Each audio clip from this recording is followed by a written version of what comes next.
Axşamınız xeyir dostlar. Hər gecə bir nağıl dinləməkdən yorulmadınız ki? Elə isə keçid alaq növbəti nağılımıza.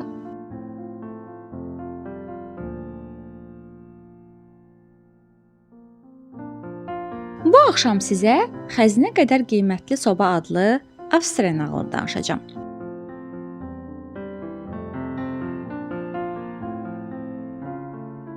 Alp dağlarının ətəyindəki meşə kəndlərinin birində yoxsul bir ailə yaşayırdı. Darısqal evlərində heç əşyaları yox idi. Tək sahib olduqları şey qışın soyuğunda donmasınlar deyə yandırdıqları soba idi. Amma bu adi soba değildi. Bəzəkli, üstündə ağ çinidən bir daş işarəti də olan soba gözəl görsənirdi. Sobanın ayaqları aslan pəncəsinə bənzəyirdi. Dörd tərəfində rəngarəng çiçək işləmələri vardı. Sobanın qapağının üstü isə günəşin sarısı ilə dənizin mavisinin qarışığı idi. Ailədə nəsildən nəslə keçən rəvayətə görə əslində bir saray üçün hazırlanan bu sobanı ulu babalarından biri təsadüfən bir xarabadan tapmışdı. Sonra da bu soba ailənin ən çox dəyər verdiyi bir əşyaya çevrildi. Bir gecə evə gələndə ataları əziz sobalarının ətrafında isinməyə çalışan uşaqlara belə dedi. Əziz balalarım, bugün yaxşıca isinin. Çünki sabah artıq bu soba bizim olmayacaq.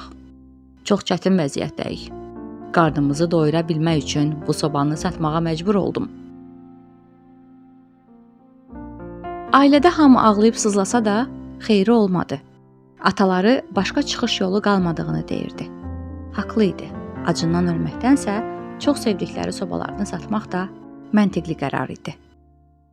Səhər sobanı almağa gələcəkdilər. Ona görə də ata gecə sobanı həmişəki kimi kömürlə doldurmadı. Soba səhərə qədər yavaş-yavaş söndü. Günəş doğanda bacı qardaş Peter və Gerda oyandılar. Sobalarını necə xilas edəcəklərini düşünürdülər. Amma iki kiçik uşaq nə edə bilərdi ki? Yenə də çarəsiz halda orada gözləməyi özlərinə yaraşdırmadılar. Mən sobanı aparan arabaya minib gizlənəcəm. Peter Gerdaya dedi. Əgər hara apardıqlarını bilsək, bəlkə sonra onu yenə evimizə gətirə bilərik.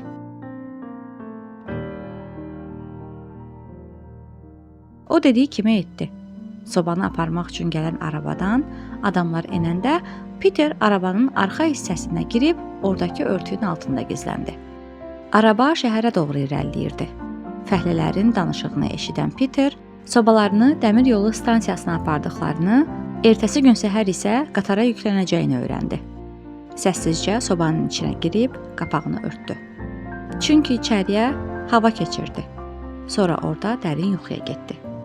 Oyananda sürətlə gedən bir qatarda olduğunu anladı. Bir müddət sonra qatar dayandı və yenə adamlar gəlib böyük sobanı yavaş-yavaş yük qatarından endirməyə başladılar. Bir yandan da bir-birinə xəbərdarlıq edirdilər. Diqqətli olun, bu soba saraya getməlidir. Əgər bir yeri cızılsa, başımıza oyun açarlar. Sobanın və içindəki Peterin səyahəti yenə at arabasında davam etdi. Sonra Peter bir tikilinin qarşısında durduqlarını, kiminsə sobanı ehmalca endirib harasa daşıdığını hiss etdi. Fəhlələr yenə öz aralarında danışırdılar. Necə də gözəl və bəzəkli bir sobadır. Hələ üstündəki işləmələrə bir baxın. Kral bu sobanı çox bəyənəcək. Sonra sobanın aparıldığı zalda birdən səslər kəsildi. Peter insanların pıçıltı ilə danışdıqlarını eşidirdi. Kral yaxınlaşaraq dedi. Bəli, həqiqətən də dedikləri kimi gözəl bir sobadır. Buna baxın, təpəsində tacı da var. Ayaqları da necə gözəl işlənib.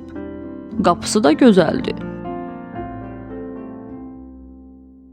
Bunu söyləyərək sobanın qapısını açmaq istəyəndə Peter sobanın içindən yerə yıxıldı. Aman tanrım! Kral heyrət içində bağırdı.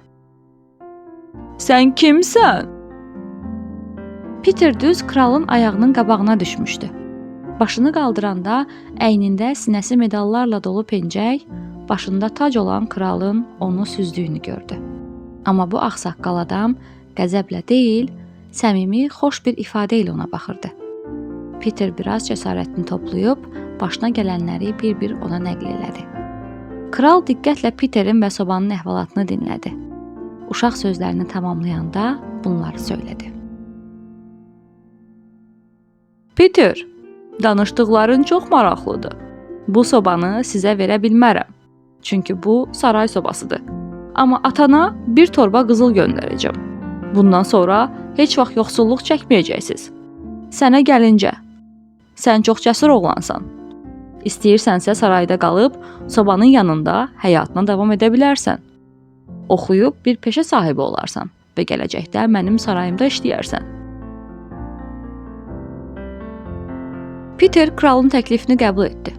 Göndərilən bir torba qızılla yoxsulluqdan qurtulan ailəsi də hər tətildə saraya Peteri görməyə gəlirdilər. Peter böyüyənədək sarayda qaldı. Hətta evləndi də. Əlbəttə uşaqları da olub. Uşaqları atalarının danışdığı nağıllar arasında ən çox xəzinə qədər qiymətli soba haqqında olan nağılı sevirdilər.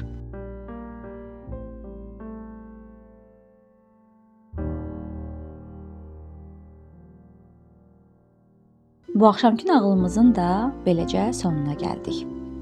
Növbəti axşam yeni bir nağılla qarşınıza gələcəyik. Amma siz hansı nağılı dinləmək istəyirsinizsə, mütləq şərhlərdə bizimlə bölüşün.